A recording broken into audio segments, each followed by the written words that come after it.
Kan ada pesan tuh dari Allah Subhanahu wa taala, "Qu anfusakum wa ahlikum nar." Jagalah dirimu dan keluargamu dari api neraka yang bahan bakarnya ya diantaranya dari manusia itu sendiri. Nah, pada saat kita sebagai kepala keluarga, kita kan punya tanggung jawab nih udah. Kita punya kewajiban, Baby Z. Kewajiban apa? Menafkahi istri, menafkahi anak, bahkan juga menafkahi untuk diri kita sendiri. Yang itu semua pasti hasil dari bekerja, hasil dari mencari, hasil dari berusaha.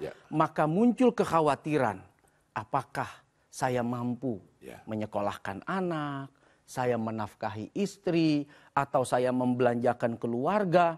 Nah, disitulah ada perang batin antara nafsu, hati, akal yang mudah-mudahan menunjukkan kepada jalan yang baik dan benar. Akal menyebut resikonya berat kalau gue mencuri. Hati menyampaikan, emang lu tega ngambil duit dari tukang sayur. Dia juga kerja kali, emang lu tega lu ngebegal orang tengah malam yang dia cari duit dengan jualan ikan di pasar.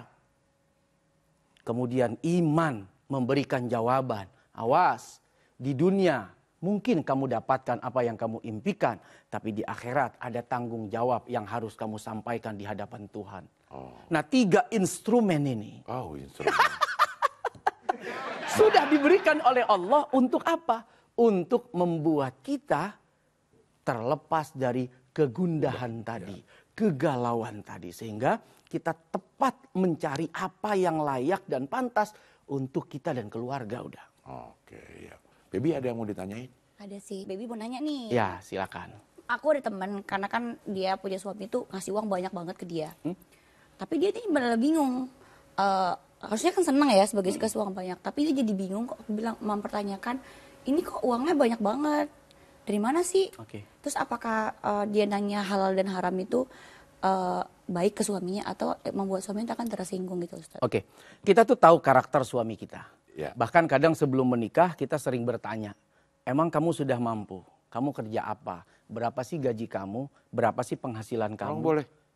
Kan biasanya begitu nanya. Orang mau nikah. Oh gitu ya? Iya. Gue biasa ditanyain gak sih dulu ya? Gue juga lupa. Dulu soalnya gue nanya.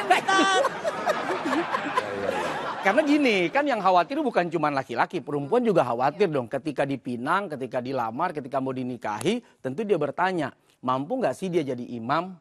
Mampu nggak sih dia membimbing saya dalam hal-hal apapun dunia dan akhirat? Maka salah satu di antara pertanyaan yang paling biasanya intens, paling detil adalah pertanyaan, kamu kerja di mana? Berapa penghasilan kamu? Nah, dari situ kita bisa belajar bahwa sesungguhnya penghasilan suami kita hanya segini, hanya sekian dan terima kasih. Tapi tiba-tiba satu waktu dia dapat penghasilan yang besar, memang mengagetkan. Tapi juga bisa mengagumkan.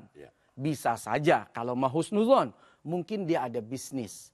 Mungkin ada temannya karena dapat konsultasi, jawaban yang tepat, arahan yang bagus, tiba-tiba dikasih presentasi. Atau mungkin dia jadi biong, jadi calo dalam hal apapun. Kalau kita yakin suami kita baik, benar, nggak usah ditanya. Kemungkinan-kemungkinan itu bisa saja datang. Mungkin dia dikasih hadiah, mungkin dia diberikan persentase dari hasil dia jualan ke temannya. Ya istilah kata kalau calo itu kan bahasa broker. Nah, jadi broker kita nggak pernah tahu. Nah, itu sudah cukup sih untuk meyakinkan diri kita bahwa suami kita insya Allah tetap di jalan yang baik dan benar. Kalau kita tahu misalnya suami kita ya gajinya UMR lah.